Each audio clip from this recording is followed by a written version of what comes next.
Hello बच्चों, हड़प्पा सभ्यता के सामाजिक जीवन के बारे में वीडियो के भाग 1 में मैंने आपको समझाया था और वहाँ पर हम समाधान तक पहुँचे थे। इसके बाद अब हम हड़प्पा सभ्यता के कला के बारे में जानेंगे विस्तार से। तो सबसे पहले हम लेते हैं मूर्ति कला। हड़प्पा सभ्यता के लोग मूर्ति कला में बड़े प्रवीण थे और उनका बड़ा रुझान था मूर्ति कला में। वो मूर्ति कला जो उनकी कला होती थी, मूर्तियाँ वो मिट्टी, पत्थर और धातुओं से बनी होती थी।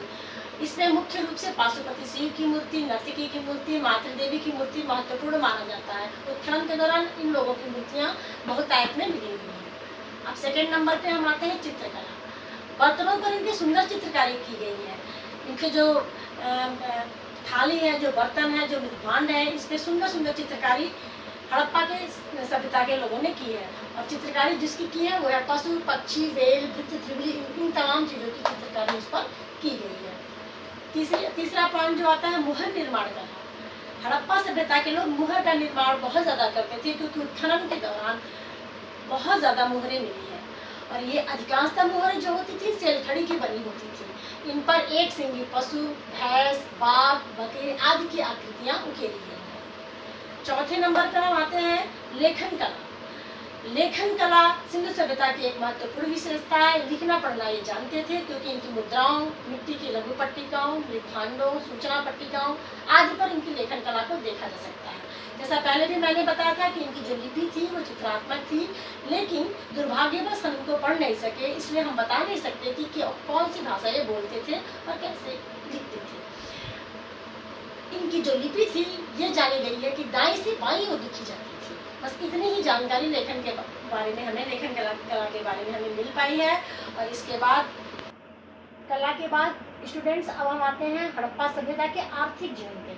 आर्थिक जीवन में सबसे पहले कृषि पे आते हैं। हड़प्पा सभ्यता के लोग कृषि कार्य करते थे क्योंकि हमें अवशेष में गेहूँ, धान, चावल, जौ, बाजरा, तिल तमाम चीज़ों के अनाजों के अवशेष हमें मिले हैं उत्खनन के दौरान, जिससे हमें पता चलता है कि कृषि इनका प्रमुख उद्योग था।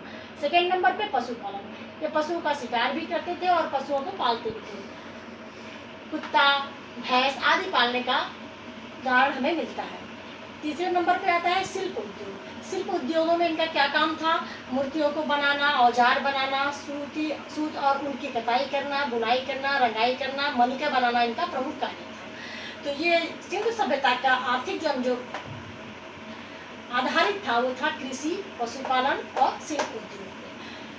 अब इतनी महत्वपूर्ण सभ्यता का पतन कैसे हुआ, हम इस पे आते हैं। क्योंकि इतनी पुरानी सभ्यता थी, इतनी विकसित सभ्यता थी, इस विकसित सभ्यता के पतन के कारण क्या हो सकते हैं, ये एक बहुत बड़ी बात है और इस पर अब हम आते हैं। इस सभ्यता का जो पतन है वो 1900 ईसा पूर्व से 1300 ईसा पूर्व के बीच हुआ। यानी इस सभ्यता के पतन में हमें 600 वर्ष लग गए।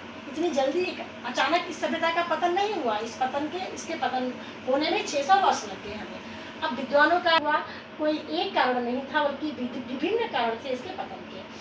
बाढ़ व भूकंप। कुछ विद्वानों का कहना है कि इतनी विकसित सभ्यता का अंत बाढ़ या भूकंप से हुआ होगा। अचानक बाढ़ आई होगी और पूरी सभ्यता नष्ट हो गई होगी। कुछ लोगों का कहना है कि भूकंप से अचानक इस सभ्यता का अंत हो गया। सेकेंड पॉइंट पे कहते हैं कि मार्ग का बदलना, नदियों के मार्ग का बदलना। यहाँ पर बच्चों के मार्ग का बदलना। आपको पता है कि ज्यादातर सभ्यताएं नदियों के किनारे विकसित हुई हैं। पहले भी आपने पढ़ा था कि ज्यादातर सभ्यताएं जो है नदियों के किनारे विकसित होती थी। तो विद्वानों का अनुमान लगा कि शायद जलवायु परिवर्तन के कारण, समय के बदलने के कारण, परिवर्तन के कारण धीरे धीरे नदियों ने अपना रास्ता बदल दिया। जब नदियों ने अपना रास्ता बदल दिया तो वहाँ पे रहने वाले लोगों के लिए पानी की बहुत परेशानी होने लगी, पानी की समस्या होने लगी। तो वो लोग भी धीरे धीरे वहाँ से हट के अलग अलग जगहों पर जाकर बसने लगे जहाँ पर उन्हें पानी। तो एक तीसरी जो पतन का इनका कारण था नदियों के मार्ग का बदलना, वो वहाँ से हटने लगे, धीरे धीरे सिंधु सभ्यता चली गई। अब नेक्स्ट जो कारण है वो बढ़ती शुष्कता, घग्गर नदी का सूख जाना। वही इससे ही संबंधित है ये भी कि उस क्षेत्र की शुष्कता बढ़ गई, घग्गर नदी वहाँ पे सूख गई, तो वहाँ पे कृषि कार्य होने में दिक्कत आने लगी। कृषि कार्य में पानी की बहुत आवश्यकता होती है, तो वहाँ के लोग धीरे धीरे वहाँ से हटने लगे। नेक्स्ट है बर्बर आक्रमण। विद्वानों ने अनुमान लगाया है कि सिंधु सभ्यता पे कोई आतताइयों का बहुत जबरदस्त आक्रमण हुआ रहा होगा, जिन्होंने इस सभ्यता को छिन्न भिन्न कर दिया। नेक्स्ट है जलवायु परिवर्तन। वही नदियों से संबंधित इसका भी संबंध है, जलवायु परिवर्तन का भी। जलवायु परिवर्तन हुआ, नदियों ने अपना रास्ता बदला, क्लाइमेट चेंज हुआ और इससे धीरे धीरे वहाँ के लोगों पर उसका असर हुआ और वो नष्ट होते गए। लास्ट है संक्रामक रोग। संक्रामक रोग जैसे बच्चों आज हम देख रहे हैं कि कोविड-19 की वजह से पूरे विश्व में कितना तालिका मचा हुआ है, कितने लोग परेशान हैं, कितने लोगों की मृत्यु हो रही है। तो लोगों का अनुमान है, विद्वानों का अनुमान है कि सिंधु सभ्यता का जो पतन है, हो सकता है किसी संक्रामक रोग से उसका पतन हो गया। तो हम देखते हैं कि इसके पतन का विभिन्न कारण बताया गया विद्वानों के द्वारा। बाढ़ व भूकंप, नदियों का मार्ग बदलना, बढ़ती शुष्कता, घग्गर नदी का सूख जाना, बर्बर आक्रमण, जलवायु परिवर्तन और संक्रामक रोग। बच्चों, अभी तक हमने सिंधु सभ्यता के बारे में जाना, उसकी सामाजिक विशेषता, उसकी आर्थिक विशेषता, वो लोग कैसे, उनका स्थापत्य कला, इन तमाम चीज़ों को हमने जाना, उनका कार्यक्रम क्या था, उनका पतन कैसे हुआ। अब इसके बाद हम सिंधु सभ्यता और आज की वैदिक सभ्यता जो उसके पश्चात आई, इन दोनों में अंतर देखते हैं। तो सबसे पहला जो अंतर था सिंधु सभ्यता में, नगरीय सभ्यता थी। सिंधु सभ्यता कैसी थी?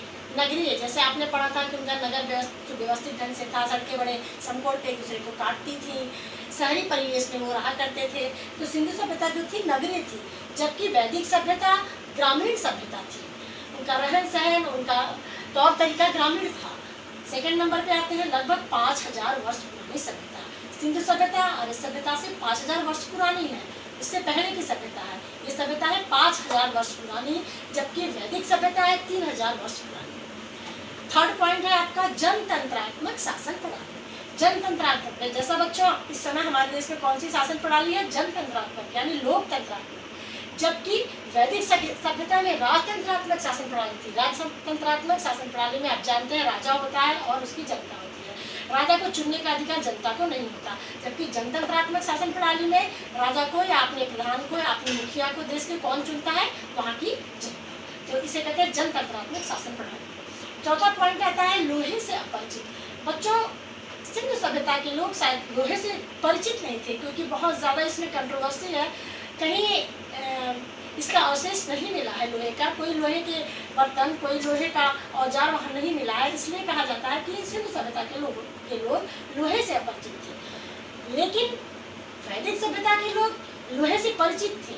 उनके जो अस्त्र शस्त्र थे, जो औजार थे, ज़्यादातर लोहे के ही बने हुए। पांचवा, विदेशों से व्यापारिक संबंध।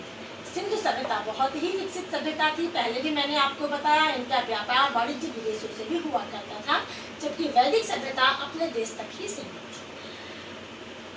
6 पॉइंट है आपका प्रमुख पशु इनका क्या था? साड़ था, क्योंकि उत्खनन के दौरान साड़ की मूर्ति, साड़ के खिलौने बहुत ज़्यादा जगह जगह पे मिली है। वैदिक सभ्यता में प्रमुख पशु क्या थी? गाय थी, जो आज भी है, आप जानते हैं। 7 पॉइंट है मातृ प्रधान सभ्यता। सबसे बड़ी विशेषता वैदिक और जो आपकी सिंधु सभ्यता में है, मातृ प्रधान और पितृ प्रधान की। आप देखते हैं सिंधु सभ्यता में, मैंने पहले भी आपको बताया था कि मातृ प्रधान सभ्यता थी, यानी माता को प्रधान या मुखिया घर का माना जाता था। इससे विद्वानों ने कैसे अनुमान लगाया? क्योंकि उत्खनन के दौरान बहुत ज़्यादा मातृ देवी की मूर्ति मिली।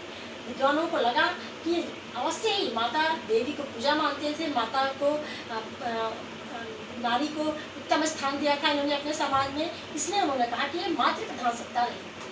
जबकि आप जानते हैं इस समय जैसे हमारे यहाँ है, वैदिक में पितृ प्रधान सभ्यता थी। नेक्स्ट पॉइंट है लेखन कला का ज्ञान। पहले भी मैंने बताया कि सिंधु सभ्यता के लोगों को लेखन कला का ज्ञान था। हालांकि दुर्भाग्यवश हम इनकी लेखनी को, इनकी लिपि को पढ़ नहीं सके, लेकिन लिखना पढ़ना जानते थे। इनकी लिपि कैसी थी? चित्रात्मक। जबकि शुरू में वैदिक सभ्यता में लेखन कला का ज्ञान नहीं था। तो बच्चों, ये आपका पूरा चैप्टर समाप्त हुआ। आपका इतिहास के फर्स्ट चैप्टर के ईंटें, मणके और अस्थियां का सब कुछ मैंने हड़प्पा सभ्यता से संबंधित जो भी विशेषता थी, जो भी कार्यक्रम था, जहाँ भी उत्खनन के दौरान इनकी सामग्रियाँ मिली, सामान मिले, पुरावशेष मिले, इसके साथ साथ सिंधु और वैदिक सभ्यता में अंतर, सिंधु सभ्यता की कला, ये सारी चीज़ों का हमने आपको डिटेल में बता दिया। और इसके नोट्स भी मैंने भेज दिए। अब नेक्स्ट चैप्टर का फिर आगे। ओके।